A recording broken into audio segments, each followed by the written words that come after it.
Welcome to Discourse on Global Television, where we highlight issues bordering on our country. My name is Priscilla Obasi, and of course, I am your host. Today, we'll be talking about something crucial, something important, and something that every single Nigerian needs to hear. Nation building is often discussed in terms of government policies, in terms of economic reforms, and infrastructure development. But beyond these structural elements lies a deeper factor that shapes the destiny of nations, and that is culture and our collective mindset. Now, across many African societies, conversations continues around attitude towards time, productivity, accountability, and civic responsibility. From the common phrase African time to the normalization of lateness, bureaucratic delays, and weak institutional discipline, critics argue that certain cultural habits may be slowing down progress and undermining efficiency. But others believe the issue is more complex, pointing instead to systemic challenges, governance failures, and structural inequality rather than culture alone. So the question becomes, do our cultural attitudes influence national development? And if so, can rethinking these attitudes help shape the future of our nation?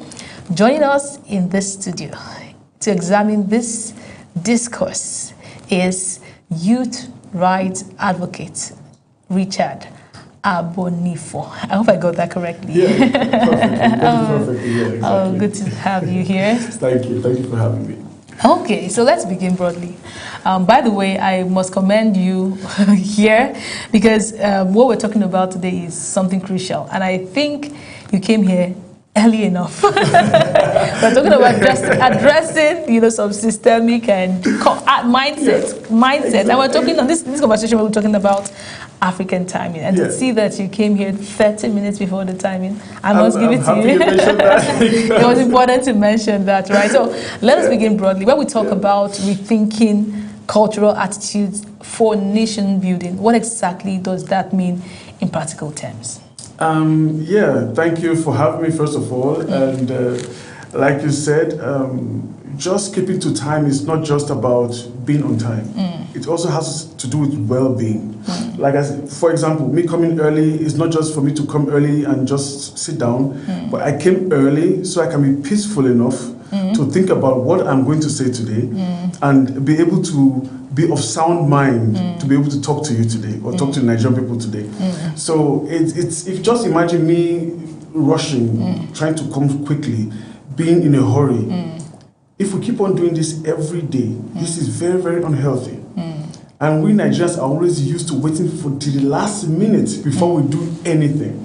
Yeah, so that is, of course, something that really is something that we should change when it comes to, nation building, definitely. Okay, we'll get into proper conversation on this very topic, but let's just go for a quick break. The conversation continues. Please stay with us.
Thank you very much for still being here with us. I know I didn't mention that our guest, Richard Abonifo, right? Yes, yes. He's a former national and international handball player. Someone that, a philanthropist, right? Yeah. He is a philanthropist and someone that advocates, at the center of children and youth rights and also national well-being, right? It's important to put this into perspective. Yes. And I see that you do a lot of German stuff. Because I heard you speaking, was a German? Yeah. I live in Germany. So okay. I live in Germany, I have a wife and a daughter in Germany, and I'm working in an international energy company in Germany, and I decided to just take my time and do something for my country. So you're giving us perspective as someone that has experienced different countries, and then you're bringing this to us to know what we can do to get better as a nation, because it looks like we're far behind. We're actually far behind, because the thing is that most of the things we are doing right now is out of. We don't really think about it before we do it. It's like it's a normal thing. We have been doing like that before, so we keep on doing it like that. The thing is that compared to other countries, time is not just of the essence. Time is everything. Everything is done with time. Even from your flight, from your bus, from whatever you are doing, from your work, everything is time. But in Nigeria, somehow time is fluid. People always take off time. Okay, good. If you have an appointment at 10 o'clock, if I'm there at 11 o'clock or 10:30, they don't understand. When I get there, I don't make one excuse. But the thing is that we have to change that mindset, because it is really killing our business in Nigeria and also internationally. People working with Nigerians say, okay, they're always coming late. Why are they always coming late? So first of all, that is already taking out the interest in working with us. And we keep on thinking that because we have something to offer, they will have to wait for us. They will have to. It's not like that. They might work with you once, but they will not work with you again. Even I do the same thing here in Nigeria. When I tell somebody, please come at 11 o'clock, and they are there at 11:30, I will not call that person again, because next time the person will come at 11:45. Interesting. Okay, so let's give context to African time. Now, many people refer to African time as a cultural reality. In your opinion, how do you think how did we get here? How did we ever normalize the concept of African time across societies? I don't really know why it's like that, but if you really look at it, even the Southern Europeans, countries where there's sun and there's heat, they're also relaxed like Africans. They always take time, but they're not as late as Nigerians. They keep to time, but a little bit later than normal people would do. But Nigerians, maybe it's the heat, maybe it's just the way we were brought up. It's education. We have to let people know that education, when you are doing something in the school, something starts at 5 o'clock, 5 p.m., it happens at 5 p.m. Okay. It's a matter of, I cannot say where it came from, but I can tell you that it's not helping us at all. Well, I think he said something interesting. Can we relate it to the sun? Maybe you're just looking for a more relaxed time. You configure your minds to when everywhere is cool, and somehow it's affecting your internal programming, because you're and the heat and looking for comfort. People going from A to B, and I cannot blame Nigerians. If you go from A to 4 in this hot sun, you cannot be running. So I understand we cannot be running, but the thing is that we rush and rush and rush. The only way we can avoid that rushing and have peace of mind is to leave the house on time. And the thing we said before, infrastructure, you made that point before. Infrastructure, roads, we have that problem in road and transportation. We know we have this problem. Keep this problem also in mind when you are doing anything. Okay, I'm going to go from here to Kubwa. I know how long it takes to transport and whatever, and calculate it with you, and so that you can be able to meet your appointment. That's just how it is. Okay, so is it a systemic thing? Is it something that starts from head? So no, it's all of us. Because you look at functions, government functions, and there are some that it's expected to start say 9 a.m. but it doesn't get to start till sometimes 1 hour after, 2 hours after, and it looks normal, like normal. I mean, I belong to the press, and sometimes you're invited for these functions, and you go there and wait, and you just know that it's not going to start in time. Whereas there are some organizations, there are some bodies that keep to the time. So who where would we say that it all started from, right? Who are the ones? Who are the people who are responsible to change it? Who would change it? Like, if I, as a person, an individual, say, okay, I want to start keeping to time, does it automatically, allow other forces or people to conform to my own perception?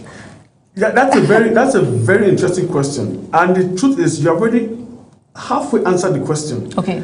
If we go to a meeting, a program where the person head of the program comes 1 hour later, then it's not the problem. But if the head of that meeting is there at that exact time, he does it once, he does it twice, everybody else will follow.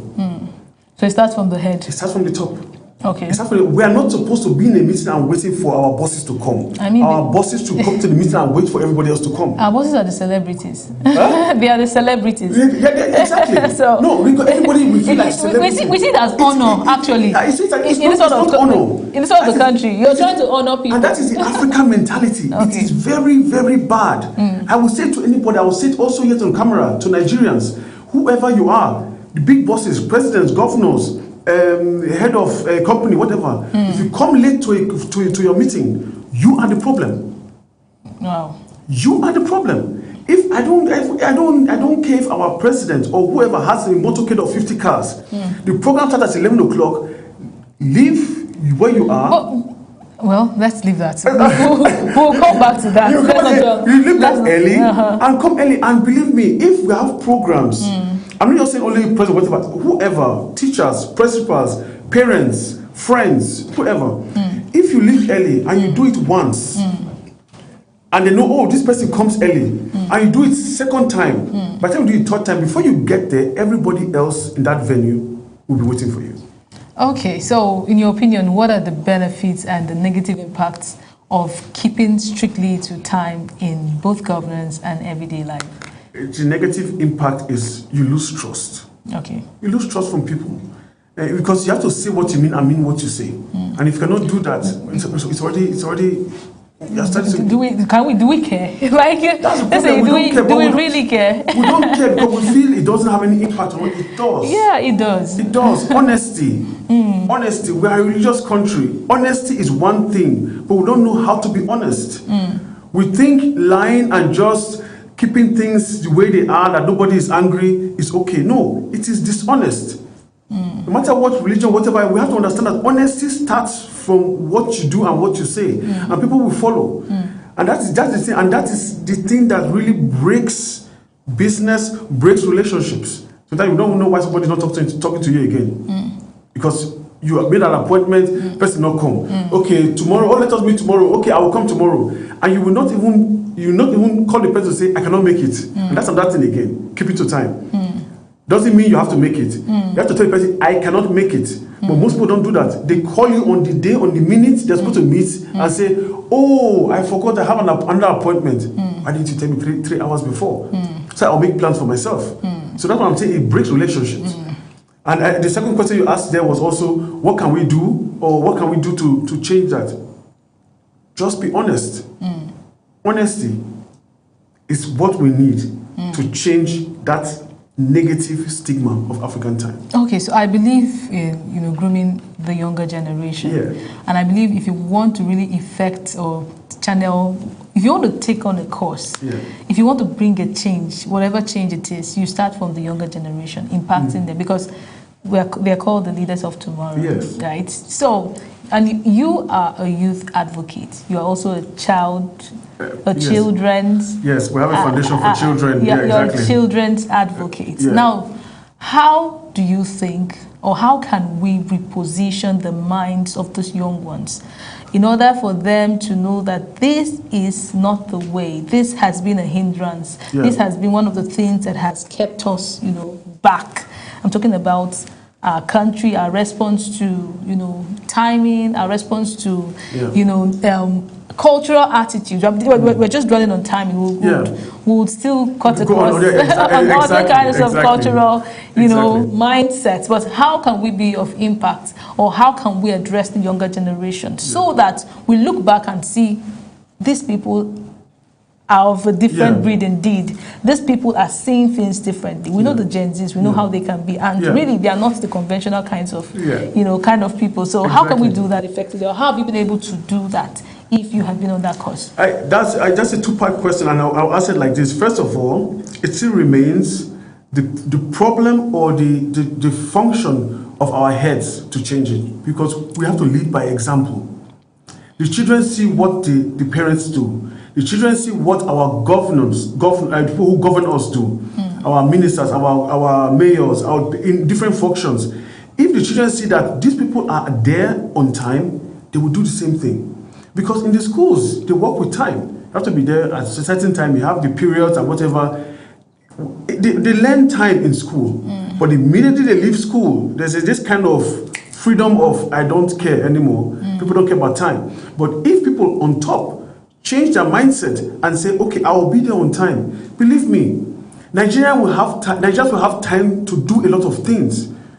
Time wasting is what is causing our problem. We waste time doing nothing.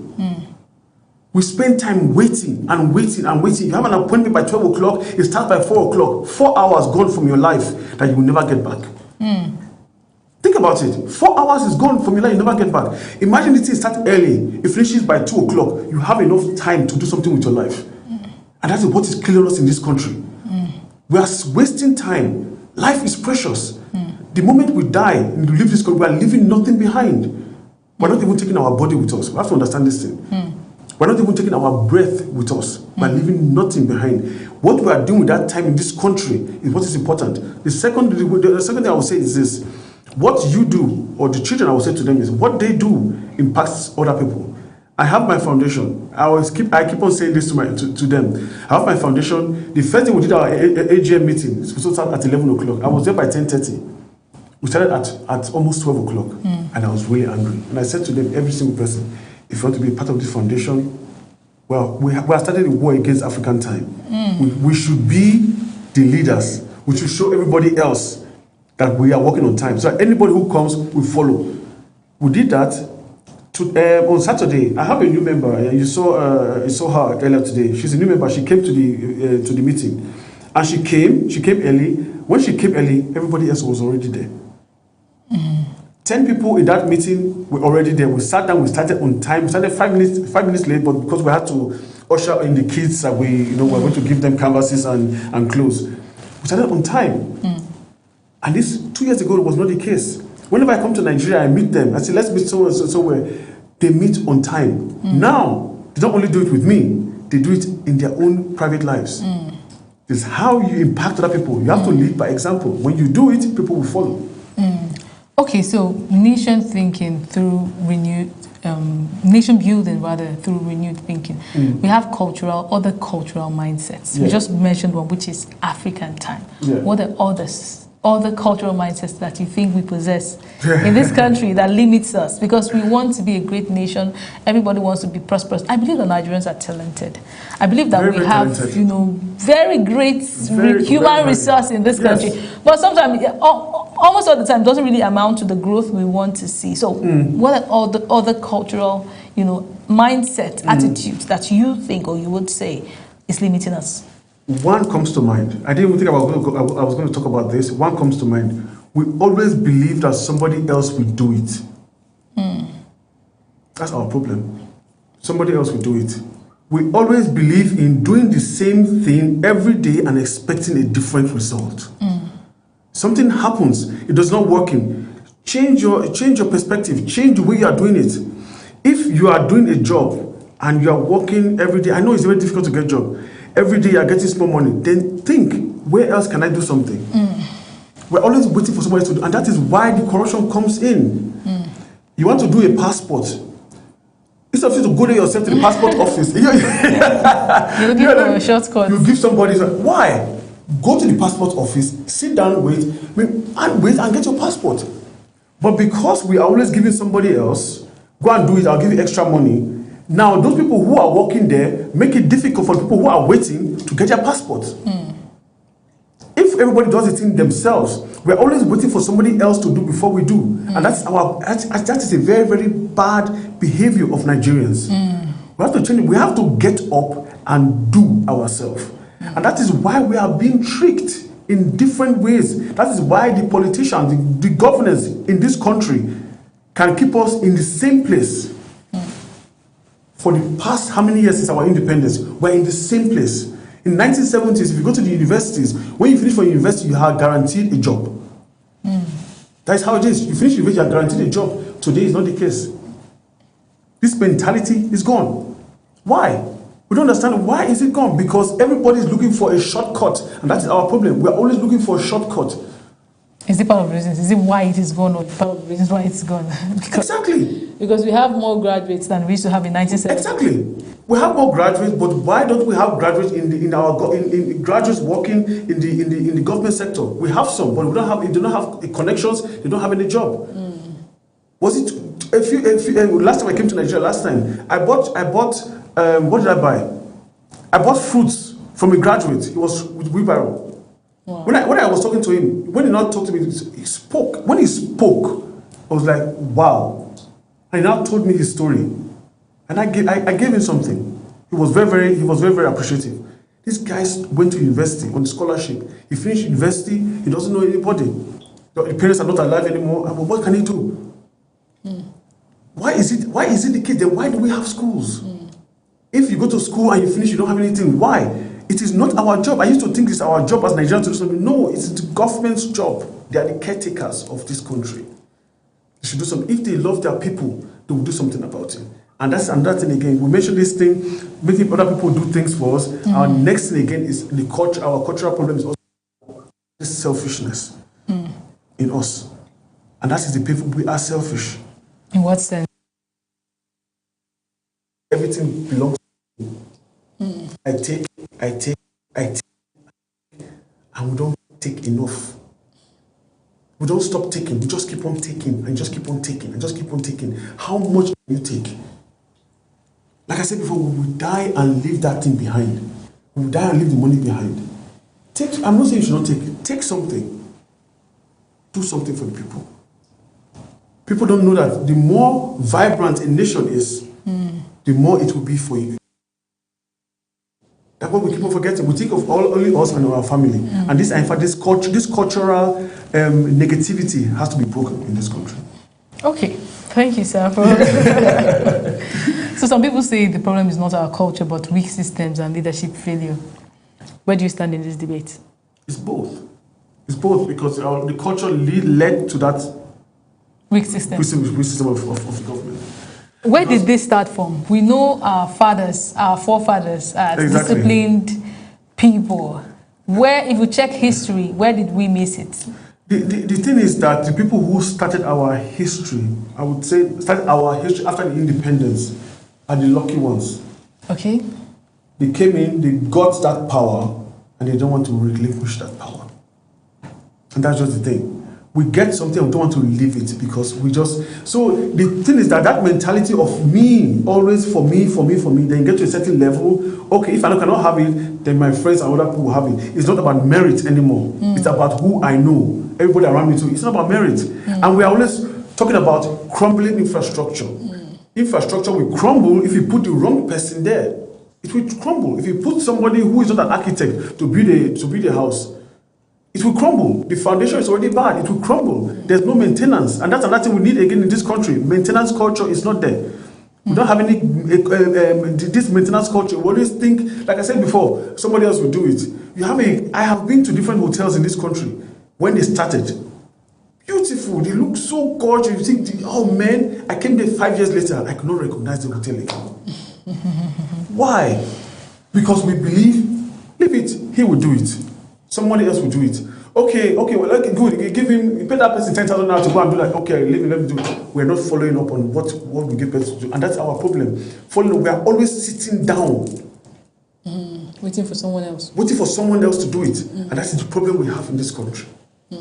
And the thing is, I'm not trying to just criticize, like you said before, we are hardworking people.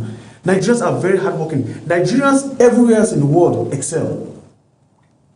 Because they have to support and the amenities they need to excel.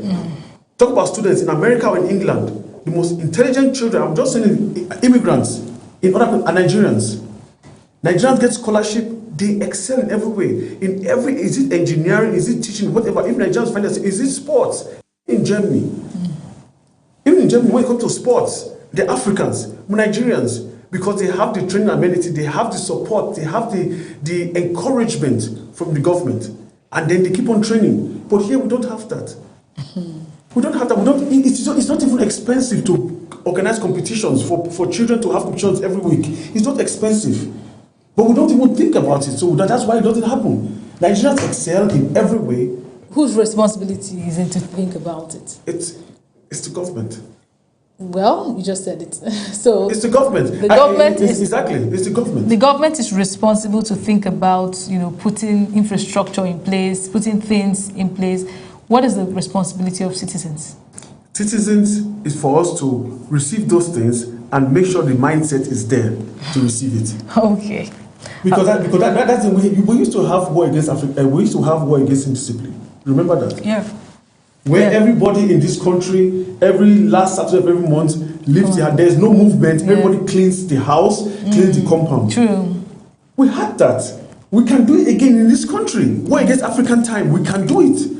It starts from the government house, it starts from the company, wherever we're working. This is the time we can do it. We keep on thinking it's far-fetched. It's not far-fetched, it's very, very easy. The government should say, this is what we are doing. And they should lead by example. If there's somebody somewhere that is doing something wrong, punish. We have to learn to how do you punish someone that is not well fed, is suffering from depression? How do you get the best of such a human being?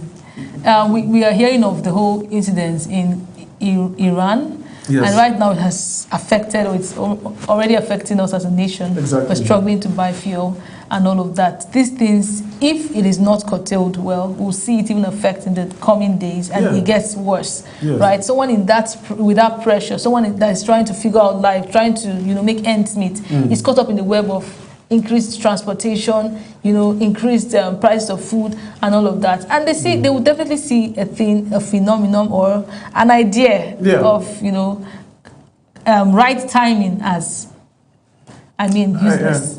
Because I need to eat first. Yes. I need to make ends meet first. I need to do, just get my life together first before I start talking about other aspects of discipline.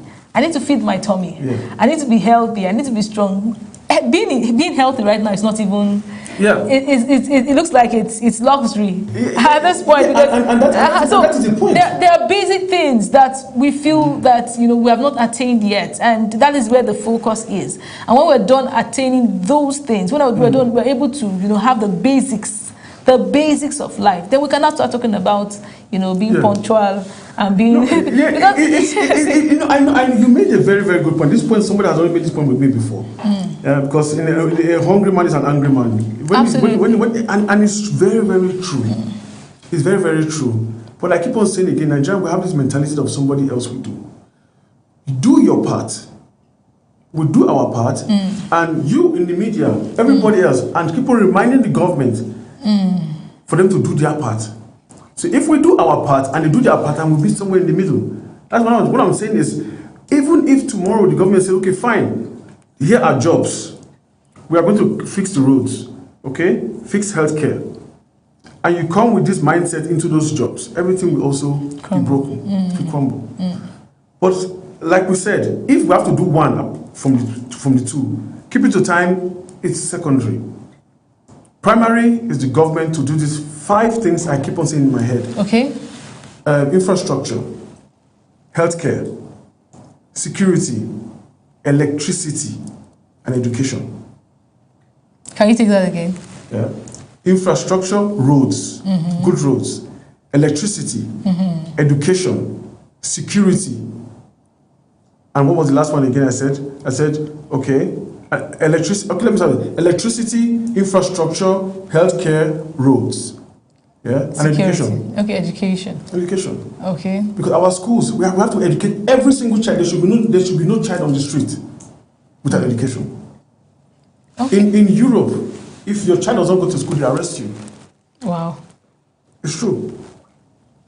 If your child doesn't, they will arrest you. If you are homeschooling, then show you are homeschooling. But if you don't go to school, they arrest you because the education of a child is the backbone of a country. Yeah. And if we don't have that education, we might have the other 4 things I just mentioned now. No education, it will crumble. So we need to bring our children up the way they should grow up so that they will not depart from it later in future. And we need to do that. And then we talk about security. Security is something that the government has to provide, whether they like it or not. People have to be secure in their own home. You know, you have to be able to take care of your citizens and say, okay, these people are not doing well. What can we do? If there's something wrong, take care of it. If there are kidnappings happening somewhere, okay, let us do something about it. Don't just sit down, just don't do anything about it. Move and do something about it, and give the people that sense of security in the country. Thank you very much for that. We're called Africans. Yeah. And our African mentality comes with a lot. We have cultures that are deep rooted. Yes. And sometimes you cannot break those cultures. If you want to really identify yourself as an African, there are cultures that you need to represent, you need to be proud of. And sometimes we look at these things, if you're someone that is exposed, having traveled to other countries, you look at these things as superstitious. Yes. Right? But for all we care, our elders or our forefathers would argue and tell you these are the things that help us. This is how we do it. This is how we do it, and we're stuck to some traditional models or methods of doing things. For example, the Electoral Act has been a debate. Citizens versus the Senate. Citizens arguing that we need a reform. We need a reform that allows for real-time transmission and saying this is possible in the 21st century. Our elders in this sense now said, we don't have good network, basically because of I want to believe, their own limitations. So I'm just bringing out the fact that there are still mindsets, and these mindsets are deeply rooted in the heart of our leaders, the leaders that do not want to leave office. They are still there, and they have to lead us. They have to lead us. Does it mean that these things or having this change that we really desire is really a long time away? It is not something that is achievable or realistic, because these leaders are still going to rule. 2027, they will still be there. It's realistic. It's very, very realistic. The thing is, I'll make an example. Okay. Take Afrobeats, for example, Afro music. Okay. Since when did Afro music start ruling the world now? For about 10 years now. Afro music, I go to different corners of Germany, where somewhere I sit down, I want to have a coffee, and they're playing Afro music. Interesting. Well, that's how it is. We have gone far and wide. Before, it wasn't like that. Somebody decided and said, Afro music is good, I want to invest in it and carry Afro music out. Maybe it's the parents of the musicians who are in a very, very good position. Yeah. That's how most musicians, have rich families, like Davido or whatever. They have rich families. Of course, they did their own work. They made sure they didn't just get it in their hand and just put it in their own work. But somebody had to, promote those music, promote those things, invest in it. So somebody up there, our fathers, our leaders, hopefully one day, their young children who are youth will say, this is wrong. We can do it differently. That is the only way, because it's either that or it is people taking the streets. And we cannot take the streets in an empty stomach. Although we can also take the streets in an empty stomach. But the thing is that, how long will it take? True. So the thing is this, that the people who are up there, think about your children and your children's children. If you can do that, I keep on saying, the best way to see the nature of a good person is somebody who will plant a tree that will build shades for the children of tomorrow. You plant a tree, you know that this tree, you will not get the shade from it. You will not even get the fruit from it. But for the children of tomorrow who will now sit under that tree and enjoy the shades. If our people, our leaders can think like this, then we will go a long way. We have 60% of Nigerians are under the age of 30. You are a reporter, you can find this out yourself. 60% are under the age of 30. Nigeria has the highest number of youths in the world. We have the highest workforce in the world, and it's just there doing nothing. Lying there, dormant, nothing is happening. So you're saying some of our youth can begin to drive a change? No, the people, the Nigerians, our leaders should see that our youths are there, ready to work, ready to be creative, ready to show what they have learned in the schools. But we don't think that far. You know, maybe it's because we have oil and we are just taking the oil. Look at other countries who don't have oil. They are creative on how to make money, how to improve. Countries who don't, they talk of tourism. Nigeria is one of the best tourist attractions. They have best. I've been to places in this country where they have waterfalls, where you have camping, where you have wildlife, where you have beaches, where people can sit down, hotels close to it. Why can't we develop these things? We don't, because we feel there's somewhere else we're making money. That's the main reason. Somewhere else we're making money. Oil. Well, I like that point. And I also mentioned in responsibility. No. Everybody had their own. Exactly. So I still believe that, you know, there's just some set of people that really play a bigger role. Government. Yeah. So the government doesn't do anything. It means that we, you know, remain where we are until they eventually decide. I'm not going to say they're not.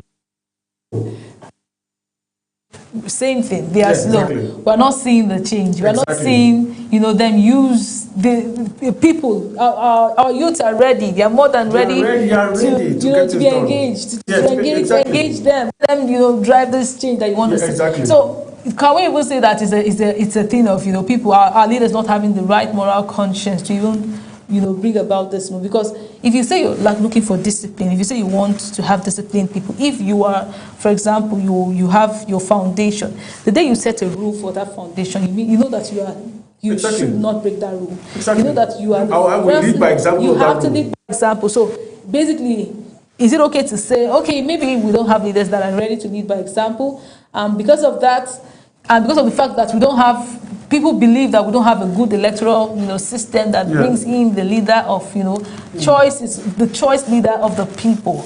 We are going to remain here forever. We have a good electoral system. Okay. We have to understand we have a good electoral system. Okay, so what is missing? What I'm saying is everybody should go and vote. You have to understand one thing. There's a way. There's a way you can cheat the electoral system to a certain level. You cannot cheat anymore. Okay. If it's like this, you say, okay, good, because it's like that now, no, I'm not going to vote. If 40% say I'm not going to vote, then only 30% go and vote, and for that 30%, it's now 50-50. People now think, oh, Nigerians 50-50. People now think, okay, most Nigerians are, because the people who have money will go and mobilize. Yeah? They can only mobilize so much. There are more people who are in this country who can vote. You can vote for the present government, no problem. As long as the present government is ready to give that thing they say they're going to do. I heard the president said he wants to make sure electricity is in this country. Where's electricity? That was during the 2023 campaign. Where's electricity? Believe me, I don't like talking against the government. I don't like talking against people. I talk about mentality. That's what I do. The mentality of the government to tell with people. I will advise the government. Pick one topic, electricity, and get it done. If you do that, Nigerians are very, very forgiving. I agree. Nigerians are very, very forgiving. Pick electricity and get electricity everywhere in this country. It's not something difficult. Electricity can be done. Privatize it. Just get electricity done in this country. Nigerians are very, very creative. And when we have electricity, you see the creativity of Nigerians coming out. What we can do with electricity. Okay, that's one. Two, don't take electricity. Pick healthcare. Make sure our hospitals are at the highest level. The students are being trained. After they finish university, the doctors are being well paid. And if you can do that, believe me, whoever that government, whoever that leader is, we will force that leader to continue to rule. He's not even saying, well, God, we will force you to continue to rule. If you give us our health care, education, if you give us electricity, has been our problem since day one. If Nigerians can be able to have electricity in this country, we will be able to do anything we want to do. We will be creative. But we don't. And I will say it again. My advice to this country, to advise to our leaders, pick one topic, get it done, and we will vote for you again. Wrong.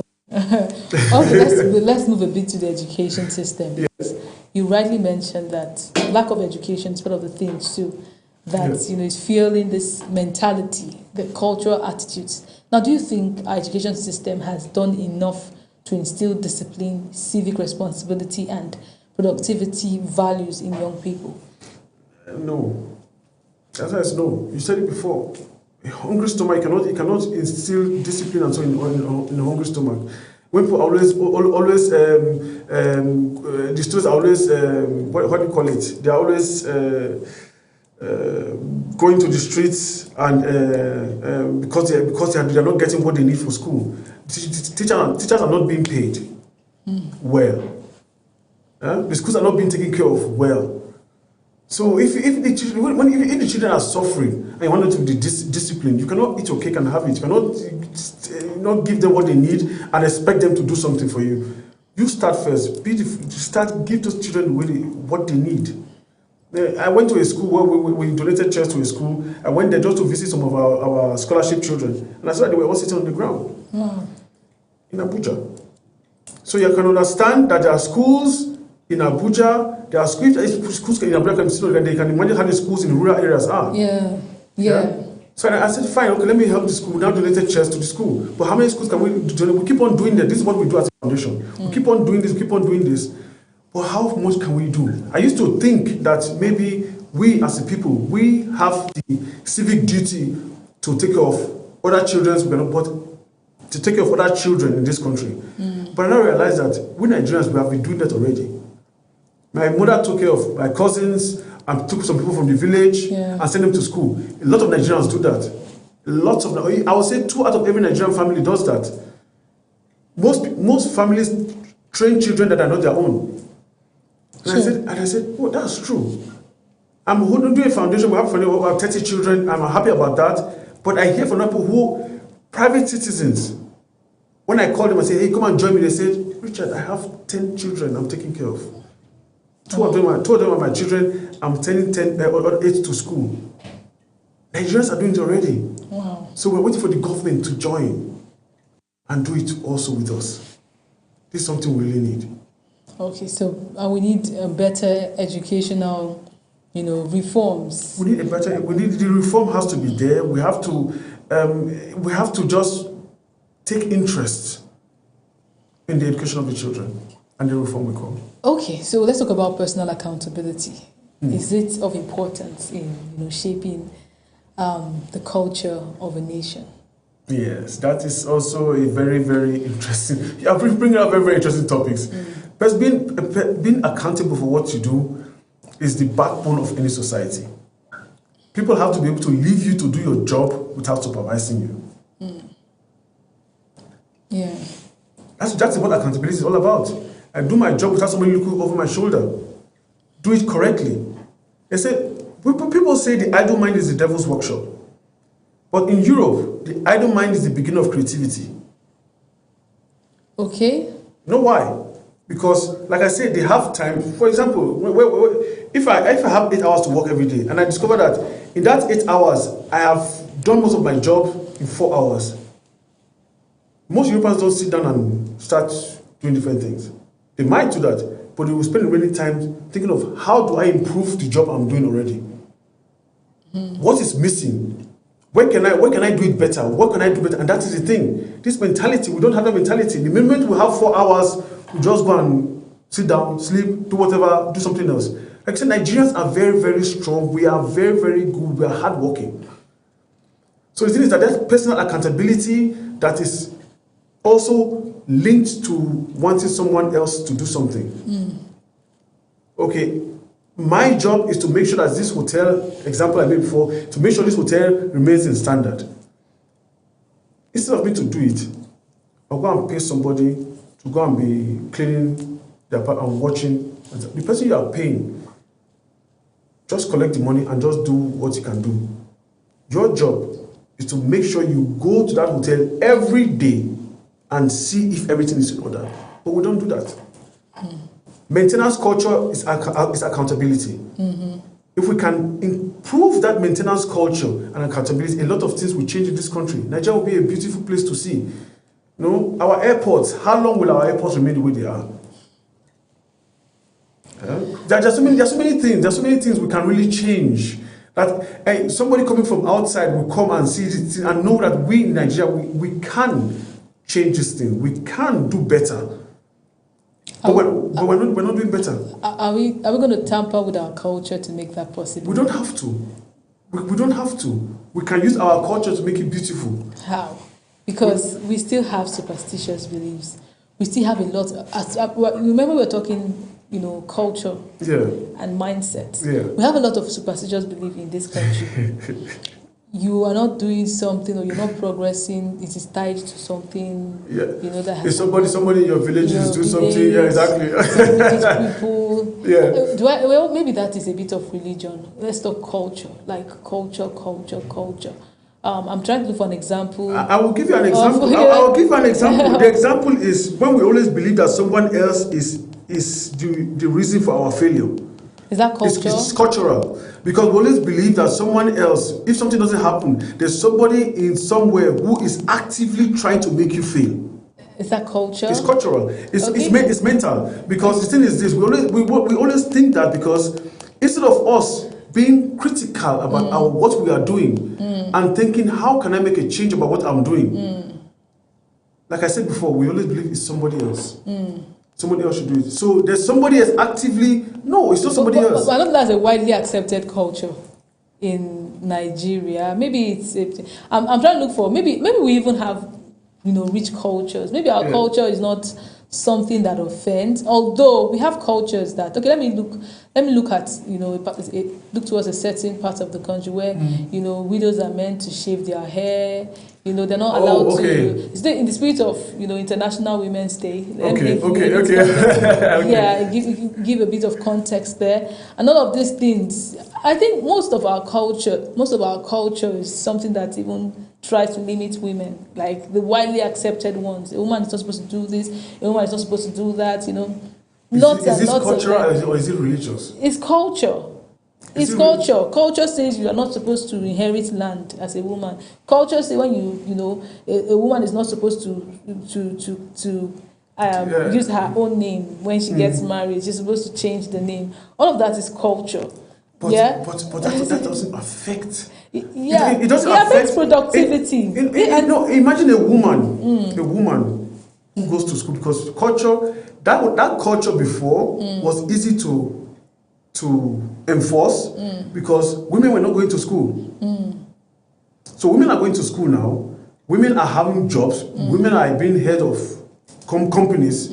So tell me, which person will not go and tell that woman, okay, what you have, you cannot inherit it? It still happens. No, the thing is this, the woman, first of all, the woman has her own house, has her own stuff. But not all the time. So not all the time. It's possible that she has gone to school and she's married to one, Odogu, as they call it. Okay. Yeah. And then maybe this man passes on and family says, oh, you're a woman, you can't inherit properties. You are a woman, you cannot live in this space. You're a woman, you cannot function in this capacity. Those are examples. I'm trying to look for other cultures because what I really can wrap my head around right now are cultures that limit. And maybe that is even most of what we have. Yeah, I think in Africa. When I come to think of it, you are right. I think I'm thinking of it now. You are right. This kind of culture is not something we can change. Why? Because there are people who are living it in the village. They are really, that is their life in the village. They are waiting for the opportunity to grab that house. They're waiting for the opportunity that something will happen. There are people who are there. But we're talking about Gen Z, new We are here in this new age, in the city. You know, we talk about here in the city. This cultural thing cannot be changed. This example you just made now. Okay, this very example. This very example cannot be changed because it's how they do that. So we practiced in a certain geographical area. Is that what you're saying? No, it's practiced in every geographical area. Well, you're saying it's only limited to the village. It's limited to the village. You think so? It's limited to the village. Yeah. Tell me any. You see now that's why I always encourage women to be educated. You know, you can be a housewife. You can be a housewife is good, but I would prefer a woman who is also working. Okay. You are working. Talk to your, you know, when you are one. This is a different topic we're talking about. Yeah, we're talking about when you are one with your husband. Cultural attitudes and the nation building. Correct. Right? This is breaking. This cultural attitude is breaking slowly. It's breaking slowly because most parents who are living in the city or even in the village who are more educated know that is not the case. Okay. Most parents, most men even make sure that their wives get those things before he passes. That's why they have will. Well. If you have your will, no, the truth is that if you have a will, that is the law. You have a will and testament. That's will and testament is higher than that cultural stuff. If your will says and testament says this person will get it. The law is better than the law is better than culture and tradition. And that it's true. If the will and testament says my wife and children will get this house and this and this and this, then there's nothing that will stop you from getting that house. If it doesn't happen, you can get the police, you can get the law on your side. Where people have problems is when there's no will and testament. Okay, so you're saying we need to we need to enforce laws. We need to enforce laws that encourage productivity. We need to enforce laws that would ultimately help drive nation building. Exactly. We need to enforce laws that kills African mentalities that are limiting to our society and our nation at large. That's basically what you're saying. That's what I'm saying. But there are some laws you cannot just create a law to make people do things. For example, create a will and testament. You have to educate them. Yeah. It's cannot law. I would say we cannot make law. We have to educate people. Okay. Laws are there for some things, but mostly you have to educate people about and things. When you enforce the laws, then you educate the people because the other way around. You educate the people, and then you enforce. Because when you enforce, you cause chaos. But before you start educating, but if you educate people are aware of it, okay, they know this is what you're supposed to do, and you do it for a long time, and after some time you enforce it. Just like in Europe, there was this smoking in the houses, in the apartments, or even in public building. They stopped it, but before they stopped it, they educated people about it. People were talking about it. Why is it good? Passive smoking. Is it people who don't want to smoke are getting cancer because other people are smoking? You have to understand. You have to have respect for the other people. So people were being educated about it before a law was passed. Okay, I think I understand where all of this is going. But basically, we're talking about cultural attitudes, or we've been talking about cultural attitudes, driving nation building through renewed thinking. And we have been in the studio with Richard Abonifo. Abonifo. He's a youth rights advocate, children's rights advocate. And I want to say thank you, sir, for coming here. Thank you for having me. I see how passionate you are. He's quite passionate about driving or nation building and dropping funny attitudes, mindsets, especially war against African timing. War against African timing. He's big on African timing. So please, if you have listened to us, if there's nothing you have gained from today's conversation, please put a stop to African time. Just speaking your mind. Thank you so much, sir, for coming on the show. Nation building is not only about the roads, the policies, or political leadership. It's also about the values we uphold, the habits we normalize, and the mindset we pass on to the future generation. Perhaps the real question is not simply who will build the nation, but how our everyday attitude contributes to the kind of nation we ultimately become. And that is where we draw the curtains on today's edition of Discourse. I have been your host, Priscilla Obasin, and thank you so much for watching. Bye for now.